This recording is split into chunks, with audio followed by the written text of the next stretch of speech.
and this video is on the Polish Archer and the Beryl. In it, I've tried to compile pretty much everything I've been able to learn about this rifle, both the full auto and the semi-auto version, over the last 5 years, and kind of make it a complete, comprehensive video.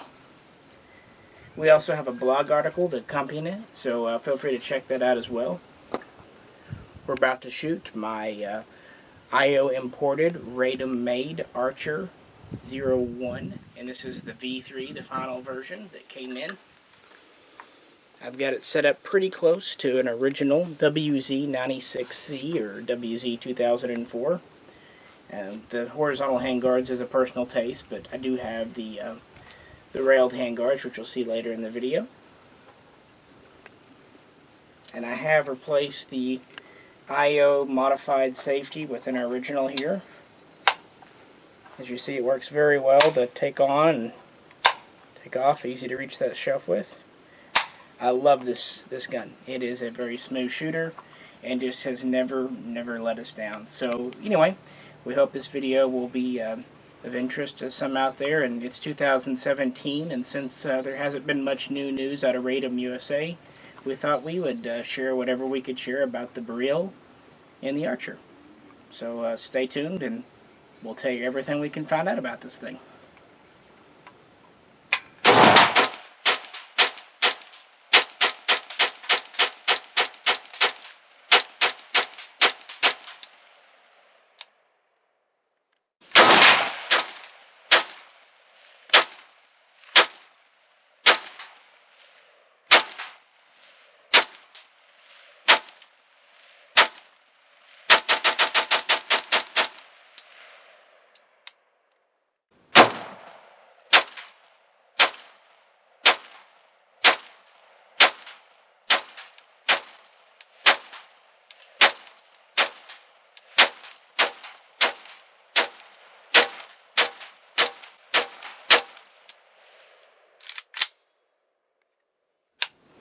Alright, you just saw us firing and talking a little bit about this rifle, the Polish Archer.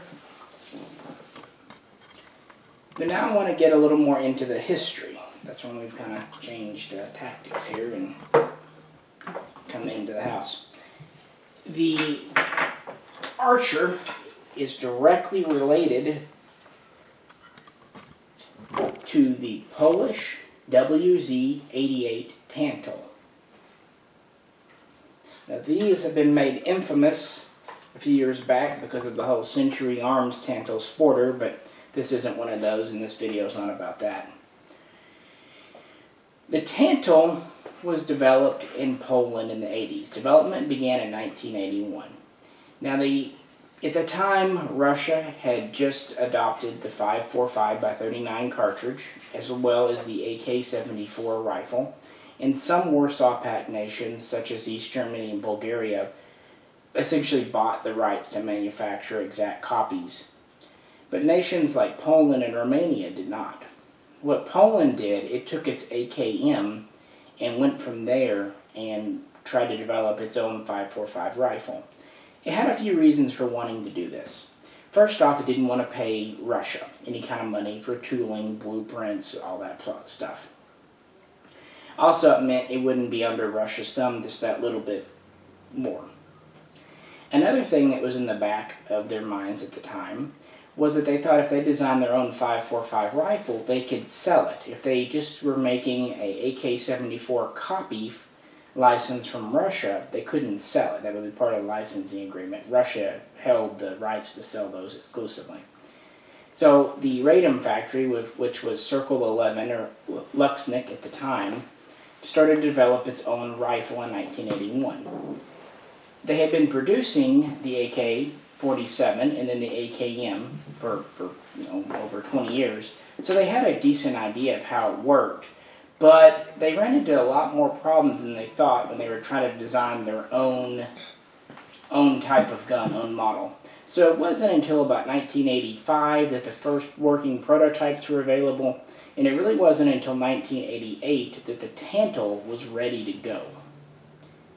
Now, the Tantal is a pretty unique gun in a lot of ways.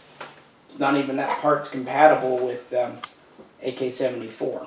Starting at the muzzle, we are threaded back here near the sight base, but this is 16-inch barrel runs all the way out to here, so it actually sticks through this muzzle device quite a ways. This was done to make it a better grenade launcher. It also acts as a muzzle brake and as a flash hider. It also mounts the bayonet. The lug is under the base here. That's why there's a shorter distance between here and here. We also have a slot here, a connection for a light bipod that clips on, very similar to the M16 style. We have an accessory lug here to attach an underbarrel grenade launcher. Pretty standard AK-74 style 90-degree gas block. Interestingly, this cleaning rod, the Tantal cleaning rod, is thinner than an AK-74, so not interchangeable.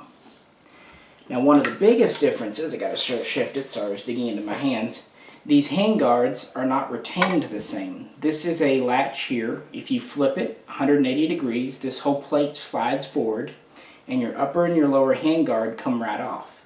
So you can actually remove the hand guards without disassembling the gun. The reason they did this was so you could get the lower hand guard off easily and mount the grenade launcher and dismount it. Now the rear sight would have a tritium insert for a night sight, so it's a little bit different. Pretty standard top cover. Some Tantals would have the rib cover, others would have the smooth. We have the safety selector here. Now this was just a safety selector, it was not a fire mode selector. For that, we have this latch on this side. Now this has 3 positions. 1, 2, 3. That lets you set between semi-automatic, 3-round burst, and full automatic. Now that made the Tantal quite unique. One of the only other production AKs at the time that had 3-round burst was the Romanian PA-86, and its selector on the right side had the 4 positions. This is nice because you could still safe the weapon and keep your fire setting. It also is just easier to adjust. You don't have to worry about making sure that the lever is in the right position on the right. We have a folding buttstock, often called a fire poker. It is based off, this one's stiff, and it doesn't want to work with me on camera. Let me flip it around. It's based on the East German pattern. It's got a thing, yeah, there we go. Folds over to the side, makes the weapon reasonably compact. What's nice too is it fits in a standard rear trunnion, so you could install a standard fixed buttstock if you wanted to. The idea when they were developing the Tantal was that they could do that in time, but there we go. They never actually got around to doing a fixed stock model.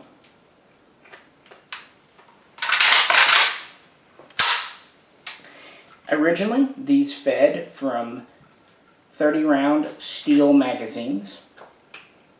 Radom wanted to do a polymer mag, but they were having trouble getting the polymer mix correct.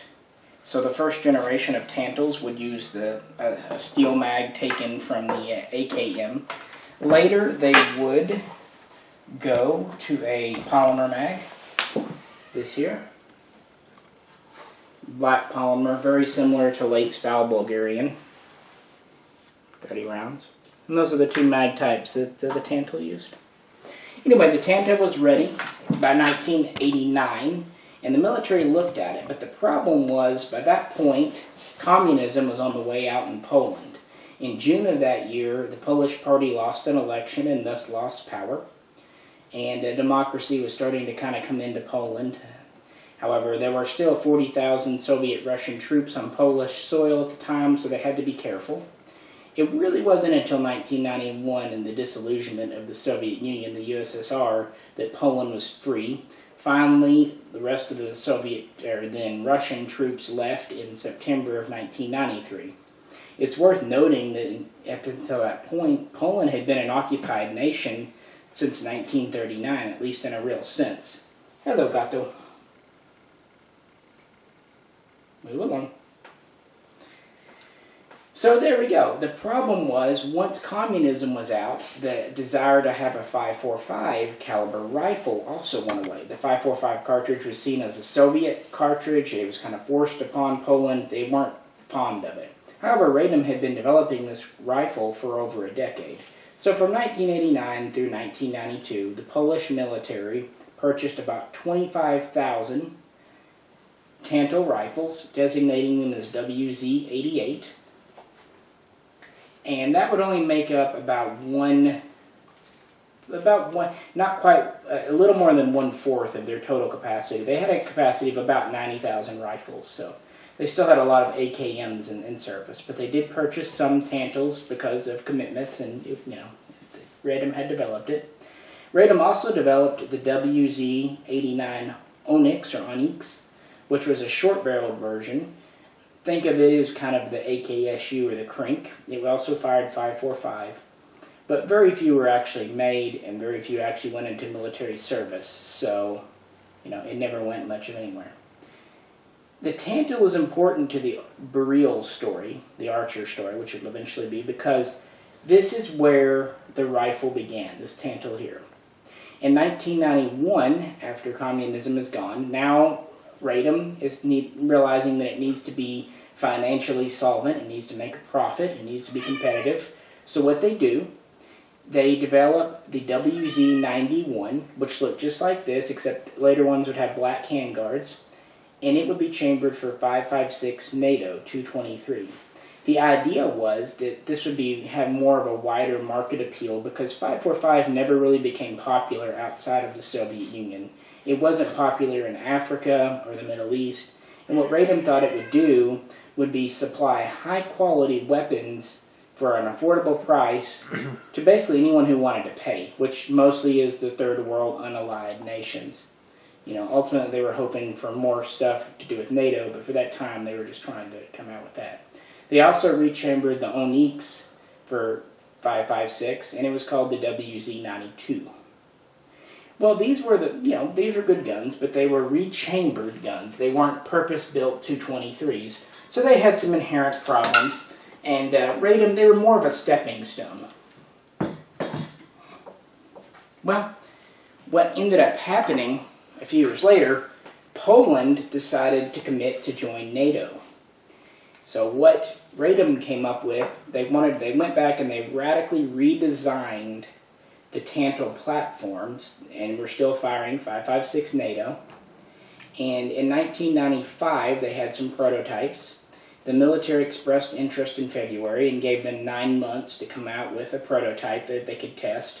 They went over that 9 months by a little bit, but by December of 1995, Radom had a working Beryl prototype. That's the new code name or whatever you want to say for the project that replaced the Tantal and the WZ.91.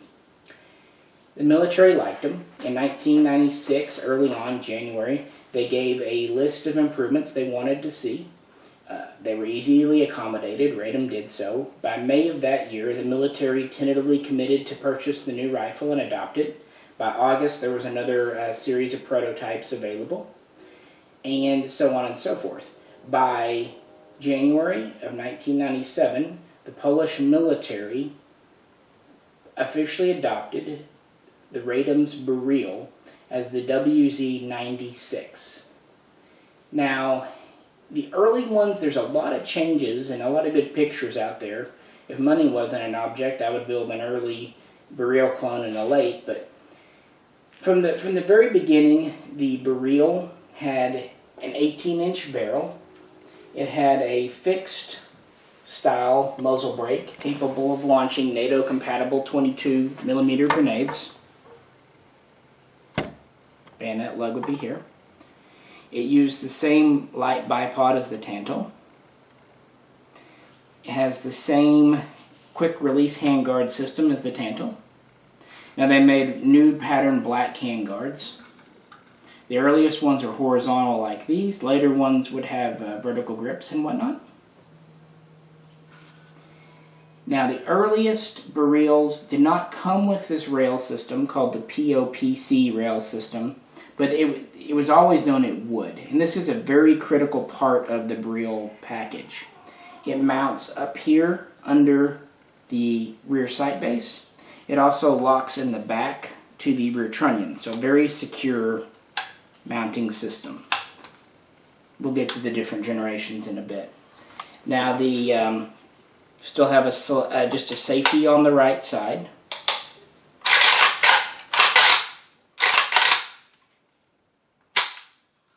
We have the Tantal style fire mode selector on the left.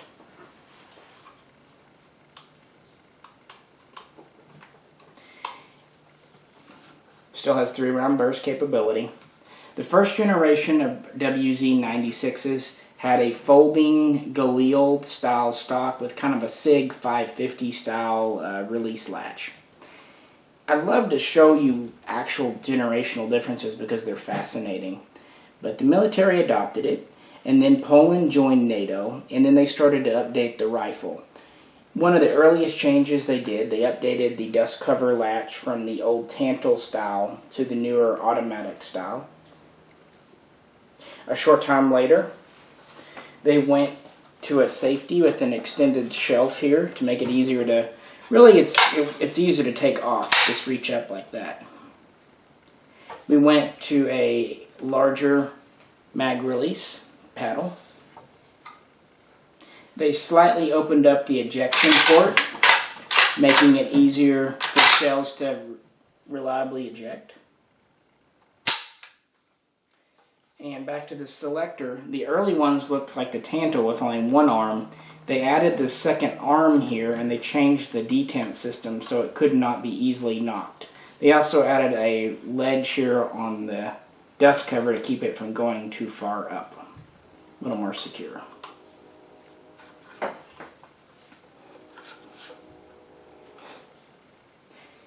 Now, other changes. The original folding stock would be replaced by this 4-position M4 style stock after experiences in Afghanistan and Iraq, after feedback. In 2002, Poland, as a member of NATO, sent troops to fight in Afghanistan, and in 2003 it sent troops to fight in Iraq. And a lot of these changes are a direct result of that, from feedback from soldiers. So to revisit the Radom factory, up until 2002 it was still Uxnik Radom, but in that year it basically declared bankruptcy and was reformed. A lot of the remaining directors who'd been from the old communist era left, retired, and it was reorganized under its pre-World War II name of Fabrika Brani Radom, FB Radom. So the Circle 11 moniker would disappear, and FB would return, usually kind of an FB in a triangle. So this was again a private, owned factory, and it purchased a lot of new technology, a lot of computer-controlled tools. It actually paid to have its workers retrained, so it did its best to update to the 21st century. So that gets us back to the Beryl. The WZ.96 was undergoing a lot of changes from about 2002 through about 2005. Like I said, the stock was replaced and all that. Now the POPC rail system also went through several generations early on. This one here is the current generation, the Generation 4. The earliest ones were this stretched across the receiver style, but they were Weaver compatible. They weren't fully Picatinny compatible, so sometimes optics mounts had to be proprietary or at least customized for it. The next style only locked on in the front here with a screw, and it was a short rail that just came back a little ways. It was at first again Weaver compatible, then they came out with a Picatinny compatible version.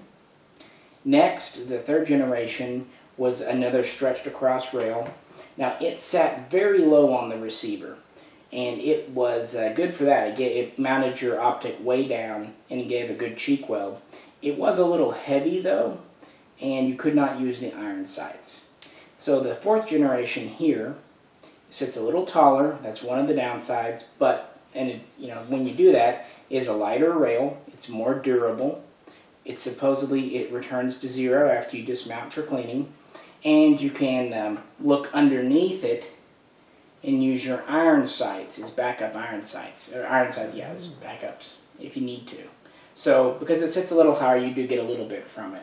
And this rail has been in service for a number of years now and seems to be the one they settled upon. Now going over to the handguards, this is basically a second generation horizontal style handguard. This is what comes on the Archer when you buy it. The earliest ones had a slightly different rib pattern to them, and the thing they lacked was this clip down here for the underbarrel grenade launcher. The launcher, if we had it, would lock onto the accessory lug and then clip onto the back of the handguard down here. But after experiences in Iraq, Radom started to introduce I'm trying to find it over here. Started doing various railed handguard setups. This is one of them here. It's kind of funny about this. This is a regular handguard that they shaved the sides down on bolted rails on, and they took basically a standard pistol grip and bolted it to the bottom. The early ones of these used Weaver rails. Later they would use Picatinny. Some would be polymer like this. Others would later be metal with a removable grip. This grip is removable, but it's just screwed on. So they started to use railed grips, and because of the quick detach system of the way the handguard mounts on the Beryl, it's real easy to go back and forth. I often switch between the handguards. Right now I'm kind of favoring the horizontal. I like it better, but I've got the railed one there if I need it. It likes to hang up on that mag for some reason. Nice trigger on these. Speaking of mags, right here we have the current or third generation mag.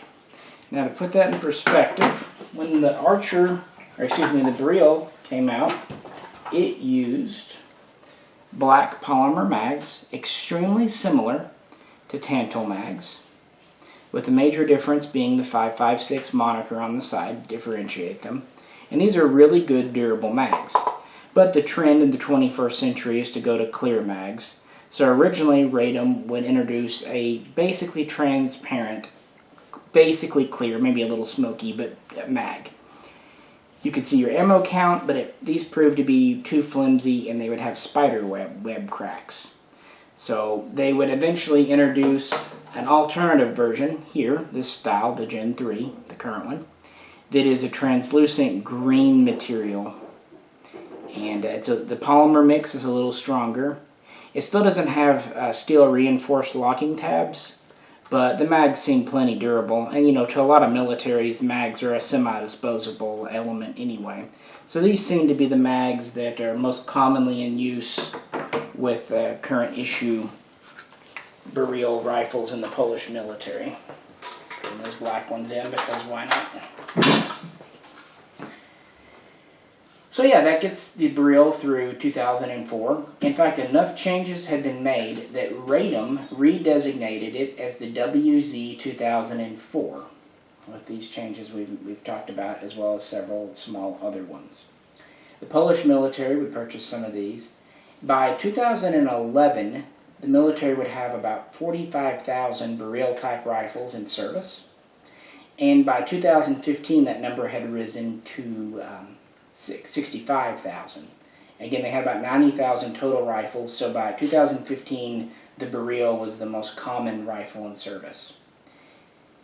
And around the same time, the Polish military did try out a newer version that Radom had been working on. I don't have one here, I've never handled one, but from what I've read just by descriptions, the rail would be integrated as part of the dust cover, and it would be hinged at the front, not unlike a Krink, a KSU. It would have folding sights integrated into the rail system. We would have a redesigned stock that claps and folds, and it would be capable of taking an adapter to feed from M16 mags, and this would be standard equipment. The Polish military looked at this, and they decided to stick with the WZ.2004 pattern that they already had. Now, to get to the naming conventions that the Polish military uses, The WZ96A was the original 90s production Beryl. The WZ96B was actually an interim variant. It had the first or second generation POP rail system. It also used an early generation railed handguard, but not many were purchased, and it was quickly, moved on past. The WZ96C was the Polish military designation for what Radom called the WZ-2004. So this is basically a WZ-96C with a few exceptions because it is a semi-auto and because I don't have the railed handguard on it. But this gives you the idea of the current military issue. What the Polish military called the improved version that Radom had that they rejected was the WZ-96D for what it's worth. But instead of adopting the WZ-96D in 2015, they ordered about 8,000 new Beryl rifles and carbines. So to speak to the mini Beryl carbine, which again we don't have in the USA as a semi-auto, but many of you know about, if you remember way back to the Onyx, the WZ-89, and then later the 223 version, WZ-92, the mini Beryl, the WZ-96 mini Beryl, was that version. It would have a 9 1/4 inch barrel and short handguards, and it would have a lot of the same adaptations. It would go through a lot of the same generational changes as the full-size rifle. So when they placed the order in 2015, about 5,500 were the rifle and about 2,500 were the carbine. So at least Radom did get business even if they didn't purchase the WZ-96D. In 2016, June, the order was upped to 17,600 rifles and 8,400 carbines. And that contract is supposed to run through 2019. So by that point, they will have enough Beryls to totally re-equip the military. The Tantal had been long since declared obsolete and out of service, but there still were quite a few AKM rifles. But by now, the AKM is also being completely phased out, and pretty much the whole military is using the Beryl. It is worth noting that the earlier WZ-96As and 96Bs were also ordered to be updated to the 96C pattern last year, so they're converting a lot of their older rifles. This is why we're starting to see some surplus used parts coming around. So these are in quite widespread use, even amongst reservists now in Poland. The rifle is proven to be very reliable, extremely accurate for a Kalashnikov-based weapon. The POPC rail system works really well. As you see, this one has an EOTech on it. That's what the military tends to use, the EOTech 552. And this is basically an AK that takes a lot of the best elements from the AR-15. It hasn't been used a lot outside of Poland. The Nigerian army did adopt a version of the Beryl in 7.62x39, as well as the Afghan army. It adopted the version of the WZ-96 in 223. Lithuania also has been fielding a very small number for about 15 years, but at least Radom has had much more success with this than it did the original Tantal. Now, some of you, I'm not going to go into it very deeply, but the MSBS, very quickly, this is the Polish modular system, which started to go into development in 2007. And there was a lot of talk about it 2 or 3, 4 years back. But it doesn't seem like a lot has been accomplished since at least 2015 on it. I don't know the story, I haven't looked into it yet. The concept is interesting. It seems like it's kind of based on the Bushmaster ACR, the Remington ACR. It is a modular system that can be configured as a rifle, a sharpshooter's weapon, even a bullpup, a sub-caliber gun. It can be in 5.56, 7.62 NATO, 7.6239. But again, development seems like it hasn't gone that far in the last couple of years, and with the Polish military continuing to buy Beryls, one has to wonder how serious they are about the MSBS. Anyway, something to keep in mind. And that finally brings us to the gun I'm actually holding here, the Archer. This is the official semi-automatic version of the Beryl. It was made by FB Radom in Poland, and it was imported by IO, or Royal Tiger. They're basically the exact same company. And they started to bring these in around 2012, and they officially announced that they were no longer going to be carrying it in early 2016, although most people kind of figured that for at least a year before. They sold these for less than 4 years. Not many came in, as it turns out. This one is a relatively high serial, and it's about 650. It seems like no one has reported a serial over 700, so it seems like 700 or fewer came into the country, and that's it. Now, there were 3 generations of the Archer. The first one did not have the barrel profile. It was more like the Tantal you looked at. It had a removable muzzle device that stuck way out, and it shipped without the rail system, and it had a fixed Tapco brand buttstock, and so on and so forth. These weren't real, I mean, they were accurate, and they were liked for what they were, but they were very expensive when they came out, and they weren't all that popular. Then the Generation 2 came out in late 2012, early 2013, I don't recall right now. The Gen 2 is starting to really get it right. It has this pattern of barrel, 18 inches, with a fixed-on muzzle brake. This is a 1 in 9 twist rate, not 1 in 10 as used to be reported. It never was 1 in 10. The Gen 2s originally shipped with the fixed buttstock, but soon it was changed to the actual Polish manufactured 4-position collapsible. And that was pretty much the big differences. Late Gen 2s would also ship with the POPC rail system. And then finally in 2014, the Gen 3s came out.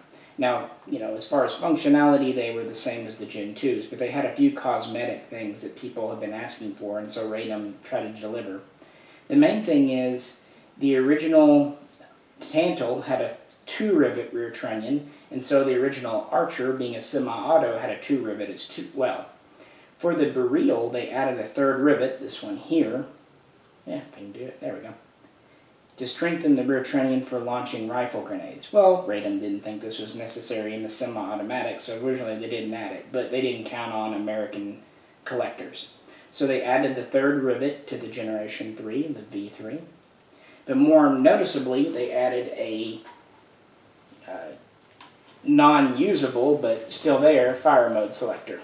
This is a real selector. As you see, it moves. It has the detents.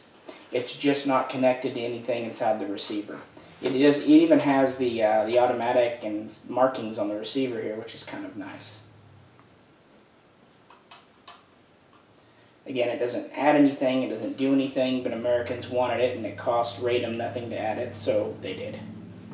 That was the Gen 3. That was the final version. They were only sold for a few months before IO kind of quit. Looking at trunnion dates and things on these, it seems like they only imported these 2012, 2013. I haven't heard of anyone that had a 2014 dated rifle, so it seems like the ones that IO was selling off the last couple of years were old stock that they were just getting around to converting. So that's the Archer. Now, why IO quit importing it? Officially, they said it was because of Radom USA. Really, though, it's that IO never had much interest in the product. They just never marketed it properly. They didn't have accurate data on their website. They didn't have the barrel length as correct at 18. They had it at 16. They had the twist rate wrong. They didn't advertise it coming with the rail system, which is a major part of what makes this rifle good. They had mags, but they didn't really offer to sell them or advertise them much. They shipped them with really junky pro mags, which will break if you use them. IO just was disinterested in the gun, and of course that combined with its high price tag turned a lot of people off. 223 AKs have always had an uphill battle. That's just the nature of the game, even with myself. Most AK collectors still like the original.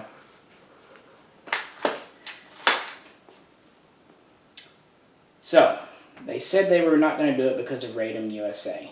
Now, I talk about Radom USA probably too much in my blog article, but just to recap what really went on there. In 2014, around March, a gentleman in Texas by the name of Ted Marshall announced that Radom was going to open up a U.S. factory plant importer in Texas down there in Kingsland. And they were going to bring in a better Beryl. It was going to be better than the Archer, more authentic. They were also going to do a pistol based on the mini Beryl and a lot of other guns. So they announced that they were going to do this in spring of 2014. 2015, there's a booth, a lot of talk. It says it's, they should be shipping rifles by the end of the year. By the end of 2015, we're going to be shipping rifles. At first, they're going to be imports that they're going to de-ban over here. Later, they're going to actually assemble the rifles here. Great, great. A lot of people picked up on this at SHOT Show that year. A lot of the gun articles, the gun media, if you Google it, you'll see a lot of press releases, a lot of comments about it from 2015. And I think the reason they picked up on it, Ted Marshall was extremely convincing, extremely optimistic, and just to listen to him talk that year, it was a done deal. It was already in the works. Well, that year rolled around. Okay, we're not surprised. Guns are often late. So 2016 SHOT Show, Marshall's there again at the Radom USA booth. People ask him, where are the guns at? He says that the prototype for the Beryl wasn't approved by the ATF. A lot of people accepted this because, the ATF tends to be a villain in a lot of people's eyes. But it always sounded a little weird to me because the Beryl is an AK. Uses the same stamped receiver, the bolt group, the trigger group. I mean, these even ship with Tapco trigger groups. So all that's the same. How hard would it be? Plus, IO had already imported this gun here, the Archer. Why not just go with that? So it always sounded a little weird. Well, 2016 rolled by with absolutely no news. Emails, phone calls to Radom USA to Ted Marshall went unanswered. 2017, just about a month ago, again, he's at SHOT Show, Radom USA booth, and people are being told it won't happen this year either. They're still saying they're having trouble with the ATF, and people are asking how, why, it's an AK. That's really where the facts end, but a lot of people like Rob Ski have proposed alternative things. They're quite humorous. Why don't you check out the blog article to go into that? What it silly seems to be is that, probably with the best intentions, but nevertheless, Mr. Marshall jumped the gun. He talked about something that was a little more than an idea on paper, as if it was a done deal, and it's been speculated that this rubbed people in the government, customs, ATF, the wrong way. I'm sure there's other, behind the scenes goings on, but the end result is Radom USA is no closer to being a reality in 2017 than it was when it was announced 3 years ago in 2014. So if you've been wanting an Archer and you find a good deal on one of the IO imported ones, you might want to pick it up. Even if not, even if the Radom guns come in, they are going to be more expensive. And I don't see how they're going to be much more like a Beryl than this thing is already. We've got the fake selector, we've got the third rivet, put a few of the right accessories on it, put the railed handguards you want. I don't mind that it doesn't feed from M16 mags. I like the mags. It works with them very, very well. They're very lightweight. All so far might have been very dependable. So I don't mind that. And I don't want the WZ.96D with all the hoopla and hinge cover and all that. I want the one the Polish military uses, which is the WZ.96C, and that's what I've got here. Well, to wrap things up, I thought we'd look at a few mag pouches and accessories here. We already kind of looked at the magazines themselves and talked about them. And something's going to fall. Doesn't it always? This is a relatively late production Tantal pouch. It holds a cleaning kit in the side. It holds 4 mags. This one has steel mags in it, as it happens to be. And it holds the clip-on bipod in a little pocket over here. Kind of neat. That's what makes it really different from much of anything else. See, there's a rivet in here that won't let it come down any further. Another pouch used was a version of the 3-pocket pouch that Poland had been using since the 60s. This one's made of modern nylon material. It holds a pellet cleaning kit here and holds 3 mags. I would say this is, 90s production. early 2000s. And probably the most up-to-date pouch I have here is this one here. It's similar to the first one, but it kind of has a semi-hard top. It holds the mags. Now, one interesting thing it also has, if I can fish her out, it has a two-piece cleaning rod. If you notice, the Beryl does not have a rod under the barrel like the Tantal did. This is correct. Instead, it uses the two-piece rod here stored in the mag pouch.